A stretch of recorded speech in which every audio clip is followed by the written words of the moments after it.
দেশবাসীর সুষ্ঠু এবং অংশগ্রহণমূলক নির্বাচন চায় উল্লেখ করে সেন্টার ফর পলিসি ডায়ালগ সিপিডির ফেলো অর্থনীতিবিদ দেবপ্রিয় ভট্টাচার্য বলেছেন, নির্বাচনের কোনো অনিশ্চয়তা দেখছি না। এসডিজি বাস্তবায়নে নাগরিক প্ল্যাটফর্মের উদ্যোগে বরিশাল নগরীর গ্র্যান্ড পার্ক হোটেলের কনফারেন্স হলে প্রাক নির্বাচনী এক সভায় তিনি এ মন্তব্য করেন।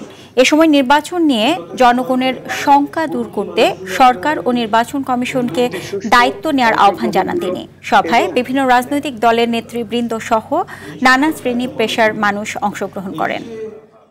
একটি সুষ্ঠু অংশগ্রহণমূলক এবং ন্যায্য নির্বাচন করার ক্ষেত্রে ওনারা বেশ কিছু পরামর্শ দিয়েছেন। ওনাদের একটা পরামর্শের অংশ হলো প্রার্থিতা নিয়ে। ওনারা মনে করেন দলগুলোকে আরো দায়িত্বশীলতার সাথে দুর্নীতিমুক্ত, যোগ্য, দেশপ্রেমিক প্রার্থীকে মনোনয়ন দেওয়া উচিত বলে ওনারা মনে করেন। শেখ হাসিনার রায়ের পর দেশে কোনো অস্থিরতা নেই জানিয়ে স্বরাষ্ট্র উপদেষ্টা জাহাঙ্গীর আলম চৌধুরী বলেন, এবারের বিজয় দিবস উদযাপনে নিরাপত্তা নিয়ে কোনো শঙ্কা নেই। সকালে সচিবালয়ে বিজয় দিবসের নিরাপত্তা সংক্রান্ত সভা শেষে এই কথা বলেন তিনি। এ সময় তিনি বলেন, এবার বিজয় দিবসে কুচকাওয়াজ হচ্ছে না, তবে দিবসটি ঘিরে অন্য সব অনুষ্ঠান ভালোভাবে সম্পন্ন করতে সকল প্রস্তুতি নেওয়া হচ্ছে।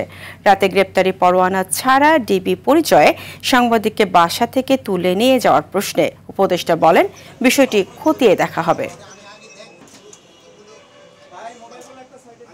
রায় দেওয়ার পরে কোনো রকমের অস্থিরতা সৃষ্টি হয় নাই এবং বিজয় দিবসেও কোনো রকমের অস্থিরতার কোনো সম্ভাবনা নাই এবং কোনো কর্মসূচিও কোনো ধরনের পরিবর্তন নেই। সব কর্মসূচি আগেও যেভাবে হয়েছে এখনো একইভাবে হবে, বরঞ্চ আগের থেকে আরো বেশি হবে। শুধু গতবারও আমাদের প্যারেড হয় নাই, এবারও আমাদের প্যারেডটা হচ্ছে না।